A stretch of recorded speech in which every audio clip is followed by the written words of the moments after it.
ತಕರಾರು ಬರುತ್ತೆ ಅಂತಾನೆ ಆ ಗೋಜಿಗೆ ಹೋಗ್ತಾ ಇಲ್ಲ. ನಾವು ಸದ್ಯ ವಿಲೇಜ್ ಮಾಡೋದು ಅಷ್ಟು ಫೋಕಸ್ ಮಾಡಲಿ. ಇವರು ಸರ್ವೆ ನಂಬರ್ ಬೈಫರ್ಕೇಶನ್ ಯಾಕೆ ಹೋಗ್ತಾ ಇದ್ದಾರೆ? ಇಟ್ ಇಸ್ ರಿಕ್ವೈರ್ಡ್, ನನ್ಗೆ ಗೊತ್ತಿದೆ, ಬಟ್ ಈಗ ನಾಟ್ ನೆಸೆಸರಿ. ಗ್ರಾಮದ ಮಾಡಲಿ.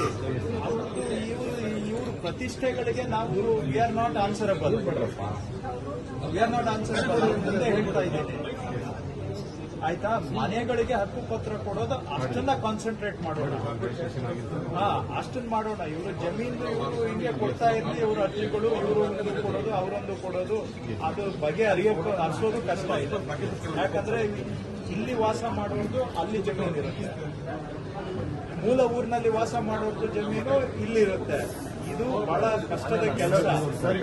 ನೋಡಿಯಪ್ಪ, ನಿಮ್ಮ ಮನೆಗೆ ಹಕ್ಕು ಪತ್ರ ಕೊಡೋ ವಿಷಯ ಏನಿದೆ ಅಷ್ಟು ಮಾತಾಡಿ. ಅದರಲ್ಲಿ ಏನಾದರೂ ನಿಮಗೆ ತೊಂದರೆ ಆಗಿದ್ರೆ ಅದರಲ್ಲಿ ಸರ್ ಹಕ್ಕು ಪತ್ರ ಸರ್ 214 ಸರ್ವೆ ಯಾರು ಆಸ್ತಿ ಇಲ್ಲ ಸರ್, ಸರ್ಕಾರದ ಆಸ್ತಿ ಸರ್. ಅದರಲ್ಲಿ ನಾವು ವಾಸ ಮಾಡಬಹುದು ಸರ್. 216 ಸರ್ವೆ ನಮ್ದು ಜಮೀನು ಮನೆ ಇದೆ, ಎಲ್ಲ ಇದೆ. 216 ಮನೆ ಬಿಟ್ಟು ಹೋಗಿದೆ. ಈಗ 216 ಮನೆ ಇದೆ ಸರ್. 214 ಎಷ್ಟು ಜನಕ್ಕೆ ಹಕ್ಕು ಪತ್ರ ಸಿಕ್ಕಿದೆ?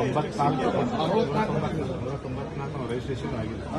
214 ಆಗುತ್ತೆ ಸರ್. ಯಾವಾದ್ರೂ ನೋಡಿ, ಅವ್ರ ಮುಂದೆ ಹೇಳ್ತಾ ಇದ್ದೇನೆ, ಬ್ಯಾಲೆನ್ಸ್ ಬಿಟ್ಟೋಗಿತ್ತು. ಮನೆ ಇದ್ದ ಪಕ್ಷದಲ್ಲಿ, ಖಾಲಿ ಜಾಗ ಅಲ್ಲ, ಮನೆ ಇದ್ದ ಪಕ್ಷದಲ್ಲಿ ಆದ್ರೂ ಕೂಡ ಹಕ್ಕು ಪತ್ರ ಮಾಡಬಹುದು ಅಷ್ಟೇ.